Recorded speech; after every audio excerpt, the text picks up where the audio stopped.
Pernahkah kamu merasa kecewa kepada para pemimpin dan pejabat korup yang mengkhianati amanah, yang mereka lebih mencintai harta daripada keadilan, yang menjadikan kekuasaan sebagai jalan untuk memperkaya diri, bukan mengabdi kepada rakyat?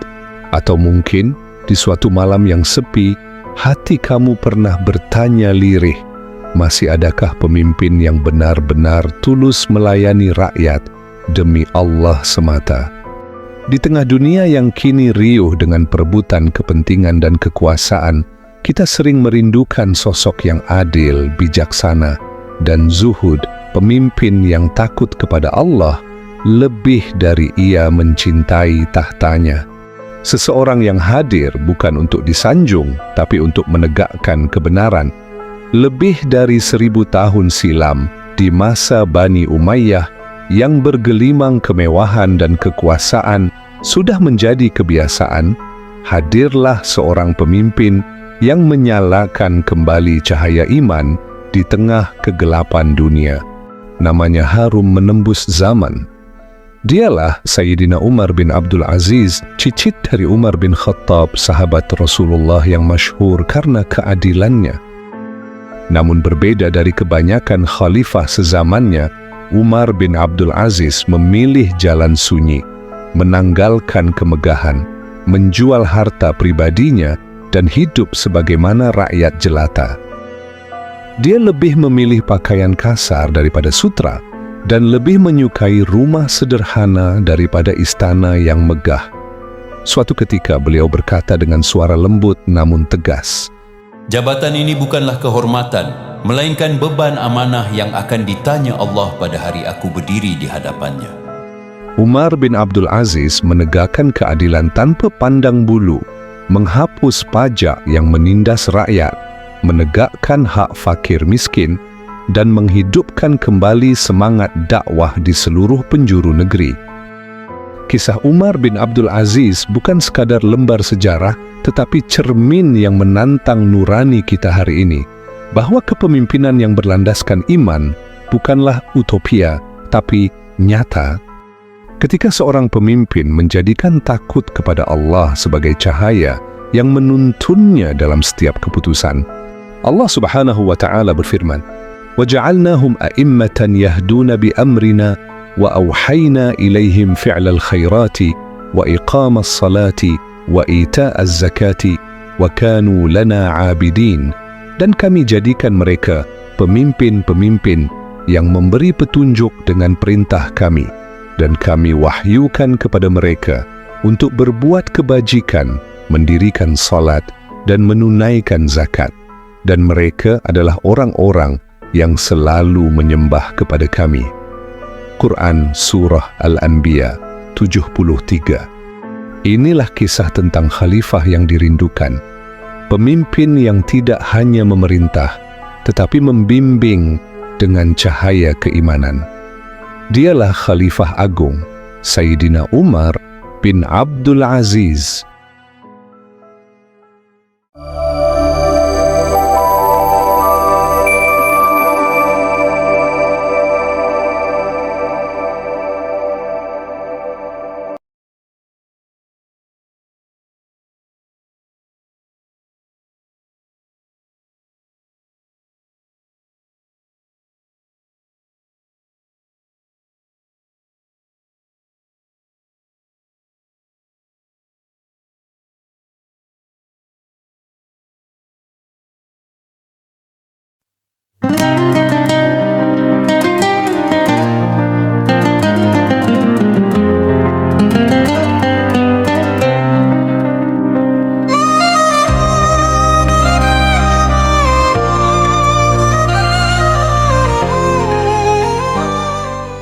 Assalamualaikum warahmatullahi wabarakatuh.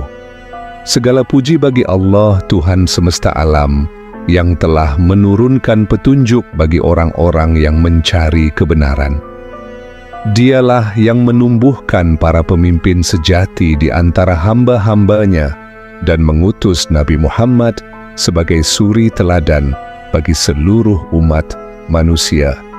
Salawat dan salam semoga senantiasa tercurah kepada beliau, keluarganya, dan para sahabat yang menegakkan keadilan di muka bumi ini. Sahabat fillah yang dirahmati Allah, sebelum kita lanjut ke kisah selanjutnya, jangan lupa untuk subscribe, nyalakan lonceng notifikasinya, agar cahaya ilmu dan kisah inspiratif semacam ini terus hadir menemani perjalanan iman kita. Mari bersama hidupkan kembali semangat keadilan, kejujuran, dan ketakwaan. Di tengah dunia yang kian sibuk dan sering melupakan nilai-nilai iman. Sebab, satu klik dukungan darimu bisa menjadi bagian dari dakwah yang menyebarkan kebaikan. Sahabat fillah yang dirahmati Allah, di tahun 99 Hijriah, bertepatan dengan tahun 717 Masehi, kekhalifahan dinasti Umayyah diambang sebuah perubahan besar.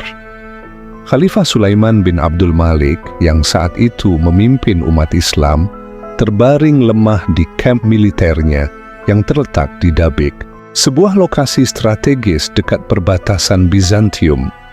Ia tidak berada di sana tanpa alasan. Sulaiman saat itu sedang memimpin langsung ekspedisi besar menuju Konstantinopel, ibu kota Bizantium, sebuah pengepungan yang telah menjadi ambisi politik dan militer kaum muslimin sejak masa Muawiyah. Pasukan-pasukan utama dikerahkan dari Syam, dan Dabik dipilih sebagai markas komando operasi, tempat seluruh rencana dan logistik disusun. Di tengah hiruk-pikuk pasukan, laporan perang, dan kesiapan logistik pengepungan, tubuh sang khalifah justru semakin melemah. Suasana di perkemahan berubah, para pembesar resah, pasukan gelisah, dan semua mata tertuju pada satu pertanyaan. Siapa yang akan memimpin umat Islam bila Sulaiman wafat di tengah ekspedisi sebesar ini? Sulaiman sadar betul bahwa amanah kepemimpinan umat Islam tidak boleh dibiarkan kosong, terlebih ketika pasukan sedang menghadapi Bizantium. Amanah sebesar itu harus diteruskan kepada sosok yang paling layak, bukan sekadar mengikuti garis keturunan atau ambisi keluarga. Di tengah kesunyian area kamp khalifah, sebuah keheningan yang tercipta karena para penjaga menahan suara demi menghormati pemimpin mereka yang sedang sakit parah, masuklah penasihat setianya, Raja bin Haywah. Lampu kecil menerangi bagian dalam kamp, menampakkan wajah-wajah yang tegang. Langkah raja perlahan membawa kecemasan yang sama. Suasana terasa berat. Setiap detik seolah menekan para penjaga di sekeliling sang khalifah. Sebuah pertanyaan menggantung di udara. Siapa yang akan memimpin umat ini jika maut benar-benar datang begitu dekat? Khalifah Sulaiman menatap Raja bin Haywah dengan tatapan penuh harapan bercampur kekhawatiran. Wahai Abu Miqdam, tubuhku mulai lemah dan hari-hariku hampir berakhir. Aku harus segera menulis surat wasiat untuk menyerahkan kepemimpinan umat ini. Namun hatiku gelisah. Anak dan saudara-saudaraku dari Abdul Malik, mereka memang layak secara darah, tapi aku takut salah memilih. Jika aku keliru, perselisihan bisa terjadi di antara mereka. Siapakah yang menurutmu benar-benar mampu menegakkan keadilan dan menjaga amanah ini? Wahai Amirul Mukminin, ketakwaan dan keadilan adalah fondasi kepemimpinan sejati. Engkau telah lama mengenal Umar bin Abdul Aziz, seorang syaleh yang selama ini menebar ilmu dan nasihat di istana. Beliau bukan sekadar bijak, tapi hatinya teguh dalam menegakkan kebenaran.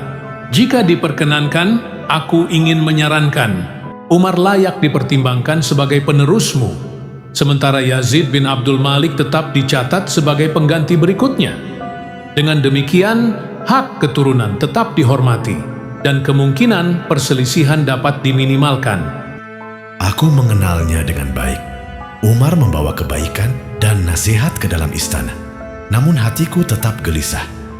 Aku harus memastikan amanah umat berada di tangan yang tepat. Jika salah langkah, bisa pecah perselisihan di antara saudara-saudaraku.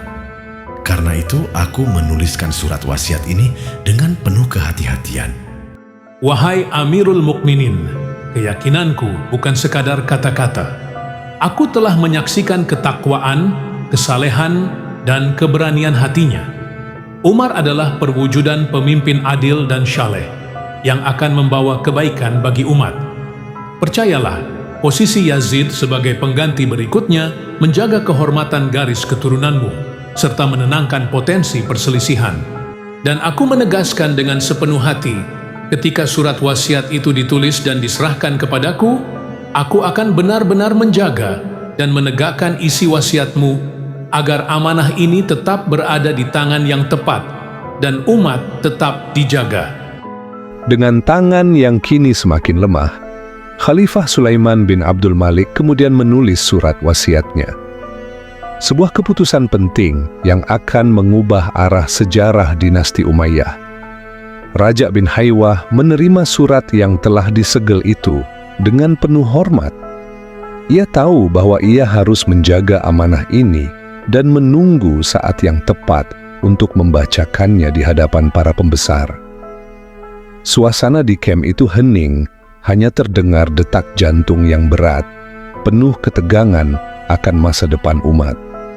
Sebelum pembacaan wasiat dimulai, Dabiq dipenuhi udara tegang. Desas-desus tentang siapa yang akan menjadi khalifah berikutnya merayapi setiap sudut, menimbulkan bisik-bisik penasaran di antara pembesar Bani Umayyah. Raja bin Haywah memegang erat surat tersegel yang memuat amanah besar. Mata semua tokoh penting tertuju padanya.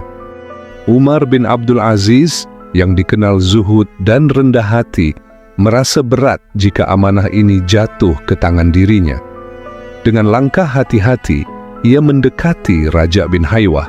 Suaranya hampir seperti bisikan di antara riuh kerumunan. Wahai Abu Miqdam, aku datang bukan untuk ambisi, tapi demi amanah. Tolong, demi persaudaraan kita, beritahukanlah sedikit saja isi wasiat itu. Jika ini memang untukku, aku ingin menolaknya sekarang, sebelum semuanya terlambat. Aku tak ingin jabatan ini menjadi beban yang menjerat. Umar, aku menghargai ketulusanmu, tapi demi Allah, aku takkan membuka satu huruf pun dari surat wasiat Amirul Mukminin. Ini lebih dari sekadar kertas. Ini amanah yang akan menentukan nasib umat. Sabar dan percayalah, hal itu bukan untuk mengujimu, tapi untuk menjaga umat. Umar hanya bisa pasrah, menarik napas panjang, wajahnya menahan kecewa, tapi menerima kenyataan. Setelah Umar berlalu, Hisham bin Abdul Malik yang kala itu berusia sekitar 26 tahun, muncul untuk menanyakan hal yang sama. Wahai Abu Miqdam, di antara kita sudah lama terjalin kepercayaan dan persahabatan. Aku sangat menghargai segala bimbingan dan amanah yang kau percayakan kepadaku. Aku mohon, bisakah aku mengetahui isi surat Amirul Mukminin? Jika jabatan itu ditakdirkan untukku, aku berjanji akan menjaga rahasia ini seumur hidup. Dan bila diberikan kepada orang lain, aku tetap tidak akan membocorkan apapun.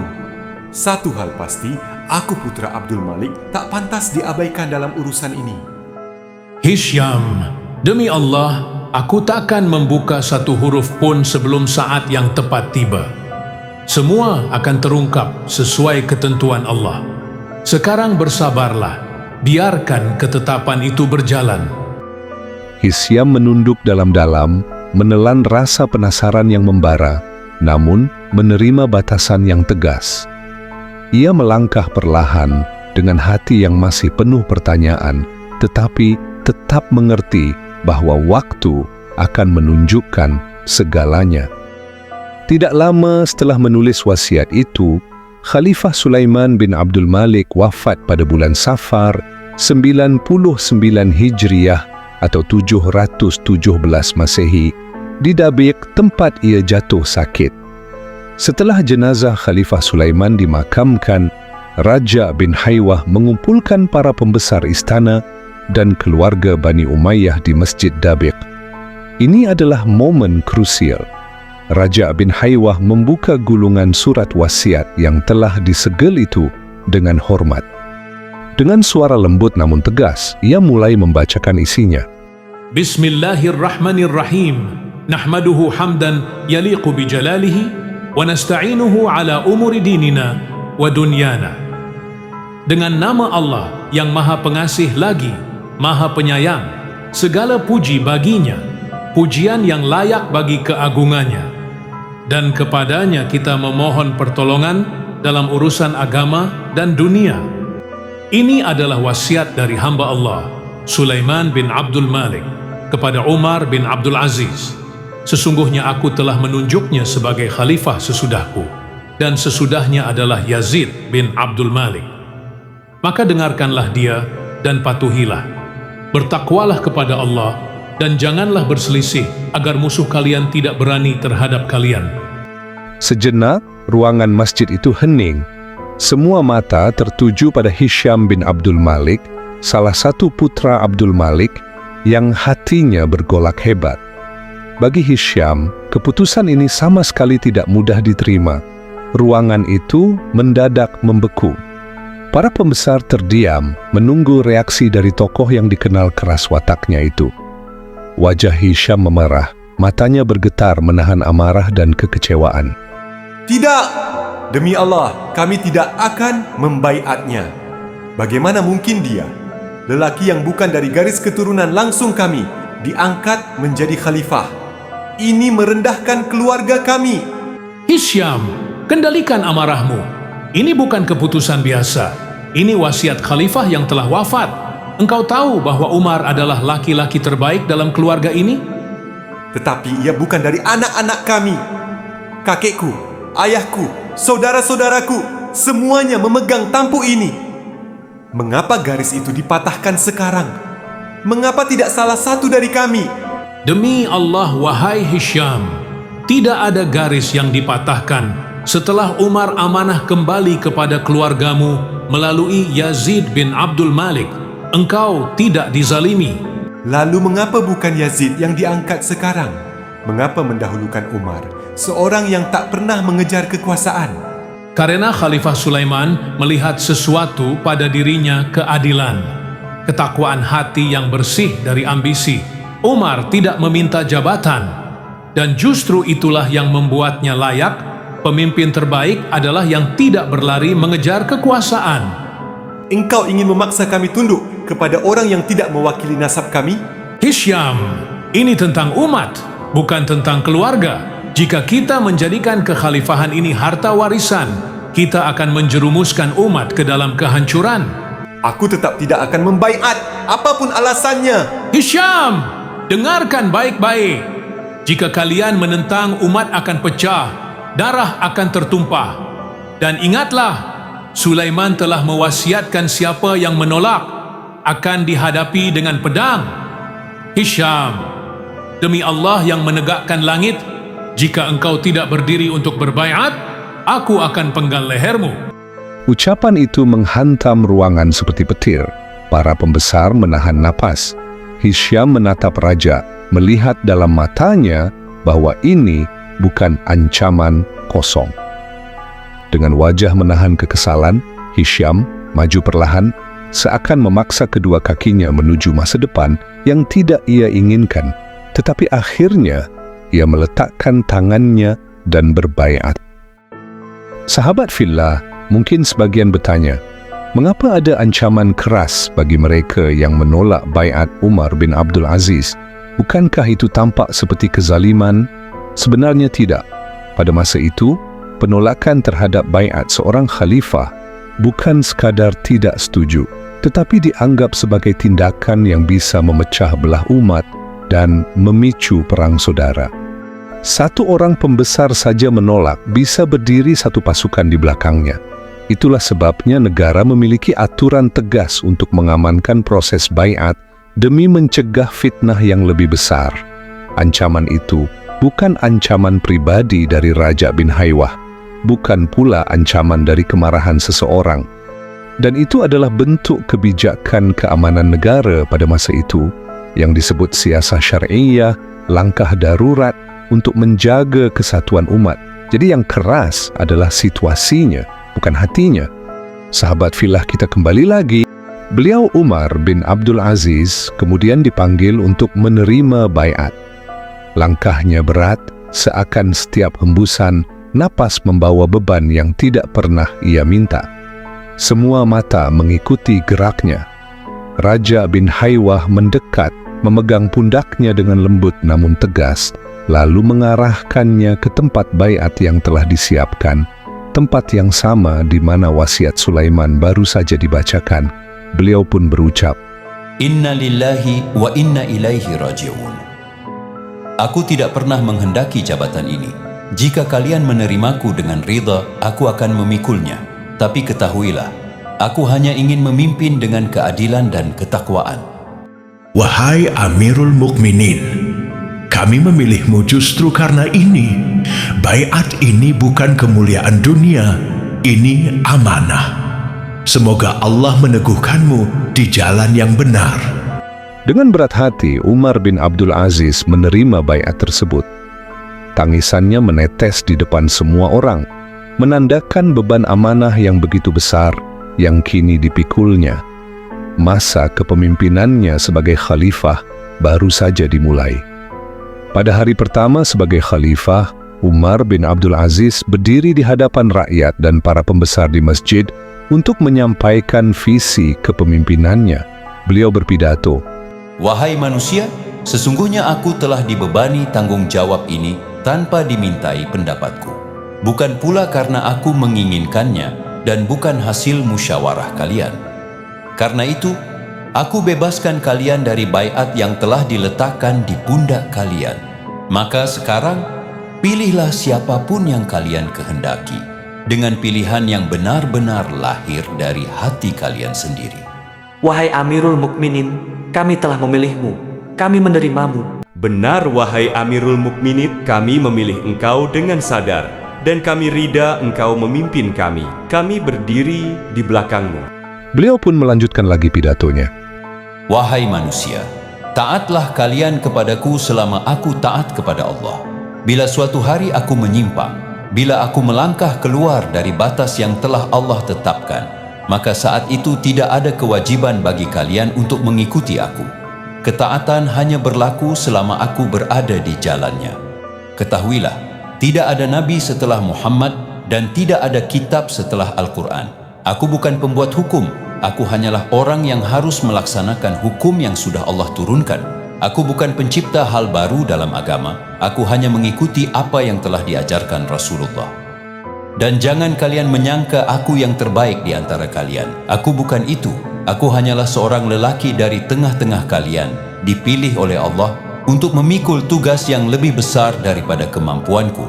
Maka bantulah aku, peganglah tanganku bila aku lemah. Ingatkan aku bila aku salah, dan cegahlah aku bila aku tergelincir pada kezaliman. Wahai manusia, perselisihan umat ini bukan karena Tuhan yang berbeda, bukan karena nabi yang lain, dan bukan karena kitab yang bertentangan. Akar perselisihan ini adalah dinar dan dirham, kecintaan pada dunia yang membuat hati saling berbenturan. Demi Allah, aku tidak akan memberikan sesuatu yang batil kepada siapapun, dan aku tidak akan menutup satu hak pun dari pemiliknya. Inilah janjiku di hadapan kalian. Semoga Allah menguatkanku untuk menepatinya. Sahabat fillah yang dirahmati Allah, awal masa kekhalifahan Umar bin Abdul Aziz tidak lahir dari ambisi, melainkan dari amanah dan ketakwaan. Kisah ini menjadi pengingat bahwa kepemimpinan sejati tumbuh dari rasa tanggung jawab dan takut akan hisab di hadapan Allah. Namun ini baru langkah pertama. Di balik baiat yang berat itu tersimpan kisah yang jauh lebih menakjubkan. Bagaimana Umar memimpin dengan hati, merombak istana, memulihkan keadilan, dan mengubah wajah pemerintahan Bani Umayyah hanya dalam waktu singkat. Semuanya akan berlanjut pada kisah berikutnya.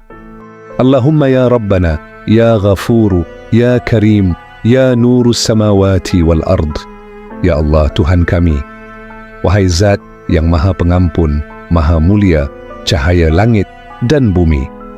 Jadikanlah hati siapa saja yang menonton video ini terbuka, lembut, dan hidup oleh iman. Tanamkan dalam diri mereka kecintaan kepada para salihin dan karuniakan kekuatan untuk meneladani akhlak mereka. Ya Allah, mandikanlah jiwa kami dengan hidayah-Mu. Kokohkan langkah kami di jalan para nabi, para siddiqin, syuhada, dan orang-orang syaleh. Wahai Tuhan yang maha mengabulkan doa, curahkanlah keberkahan pada waktu kami, pekerjaan kami, keluarga kami, dan rahasiakanlah aib-aib kami, sebagaimana Engkau menutupi laut dengan malam. Allahumma salli wa sallim ala Sayyidina Muhammad. Ya Allah, limpahkanlah solawat dan salam kepada Nabi Muhammad, Nabi yang kami rindukan, yang wajahnya belum pernah kami lihat, namun cahaya cintanya tak pernah padam dalam hati umatnya. Dan jadikanlah setiap langkah hidup kami, setiap ilmu yang kami pelajari, dan setiap amal yang kami lakukan sebagai jalan untuk kembali kepadamu dalam keadaan Engkau ridha kepada kami. Amin. Ya Rabbal Alamin. Wassalamualaikum warahmatullahi wabarakatuh.